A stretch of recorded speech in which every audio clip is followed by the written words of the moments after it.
Shama harka fuudhee akkam jirtan hordoftoota chaanala kooti kan taatan marti keessanuu nagaa rabbii lafaaf iddoo jirtanitti isiniif haa baay'atu akkam turtan akkam kana keessa ana obboleettiin keessa nagaa guutuurraa faa qaba nageenya na bukkee ture isin birallee haa jiraatu isiniin jecha dhugaan isiniin jedha maalidha ani akkuma kana duraa namni hin sobee tasiifachi oofaa waan ta'u jedheen miidiyaa gallaa miidiyaan karaa kamiitiin iyyuu waanuma kana dhugaa baay'ee tokko waan nama gaddisiisudha rabbii maaliif namni gaafa mana yaalaa dhaqanii waanuma fayyanii galan bakka normaalii ta'anii galan natti fakkaatan yeroo baay'ee jechuudha.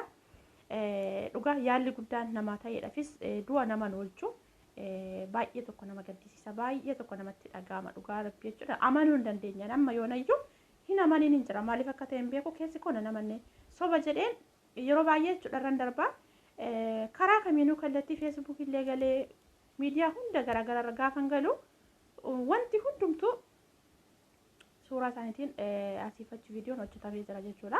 Dhugaadha waan jedhu namni keessan galeefaa gisee nama gaafadhee jira jechuudha. Baay'ee tokko waan nama rifaasisudha yookaas immoo waan amanuu nama dhowwudha jechuudha. Amanuu hin dadhabe akka kootti jechuudha. Waaqayyo lubbuu isaanii haa maaru maatiif firootan rabbi jajjabina haa kennuufi walumaa galatti nama hundumaaf jechuudha. Maaliif namni miidiyaa kanarratti EBS irratti namni isaan hin beekne hin jiru. Ani illee akkama kootiin achumarratti kanan isaan baree yeroo baay'ee viidiyoo isaanii ni hordofan ni ilaala jechuudha. Baay'ee tokko natti tolu baay'ee tokko nama bohaarsu jechuudha. Dhugaa maaliif jennaan ani bakka fagaataniitis yaalamanii yaalli guddaanis namaaf ta'eedhaaf namni du'a hin oolu. Waaqayyo waan jedhe bira nama hin dabarsu jechuudha. Baay'ee tokko laphee nama cabsa garuu baay'ee namatti dhaga'ama waaqayyo maatiif firoottan isaaniitti jajjabina haa kennu walumaa galatti. Nama yeroo hunda isaan hordofaa turan hundumaaf iyyuu jajjabina haa kennu baay'ee nama rifaasisa maaliif namni hundumtu akkuma kana namni amantii yookaas dhugaa itti fakkaachuu didu ni jira maaliif ani amanuu baay'ee dadhabe kallattii gamiin iyyuu nan deebi'ee ilaala garuu amma yoona hin amaniinan jira maaliif nama hin amansiisu dhugaan isin jedha gaafa biyyarra fagaatanii yookaas immoo iyyuu biyya alaatitti yaalaman jedhan namni kamiyyuu fayyee waanuma deebi'u natti fakkaata akka gama kootti akka yaada kootti jechuudha dhugaa baay'ee tokko namatti dhaga'ama baay'ee gadda laphee nama cabsuudha.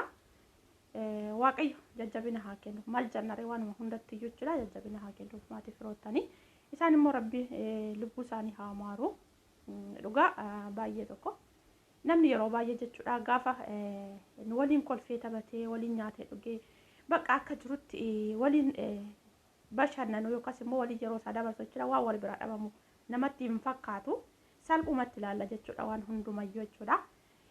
Dhugaa gaafa guyyaa tokko hin beeku viidiyoo namni isa bira jiru namni isaan biratti isaan yaalchisaa jiru tokko liivii wal na fakkaata qaxitaadha kan wanti darbisun jechuudha. Gaafa sanayyuu laalee jechuudha baay'ee tokko laphee na cabsee dhugaa nam boo'e jechuudha baay'ee namatti dhaga'ama.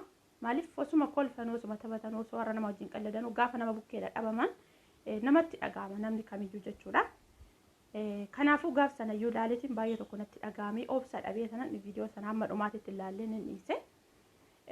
Dhugaa baay'ee namatti dhaga'ama.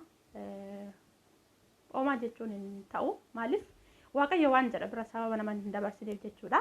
Yaalli guddaanis namaa ta'eedhaaf bakka waan hunduma isaayyuu ta'eedhaaf guyyaa rabbii jedhe sana hin oolan jechuudha.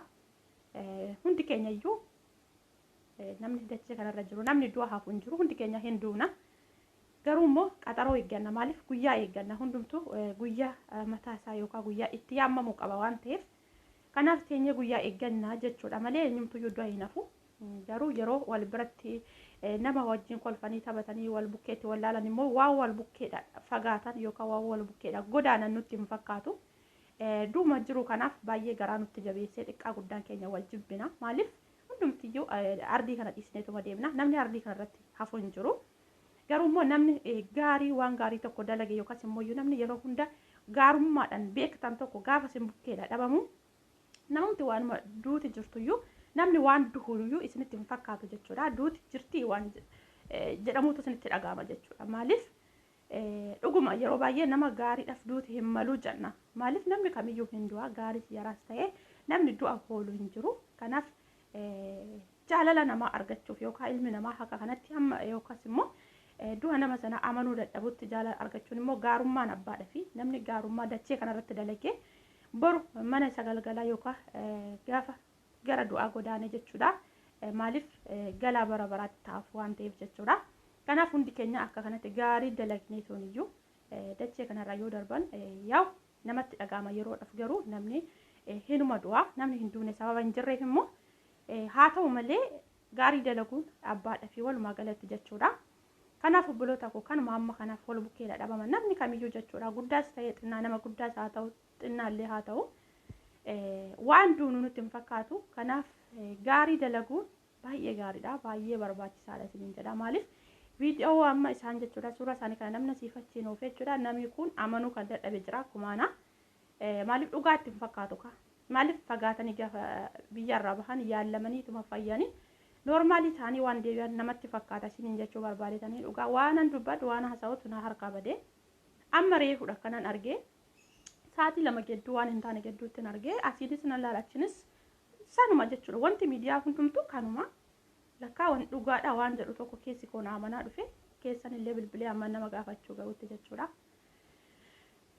Egaa homaa godhamuu hin danda'amu waaqayyo lubbuu isaanii haa maaruun jedha ammallee irra deebi'eetiin jechuudha.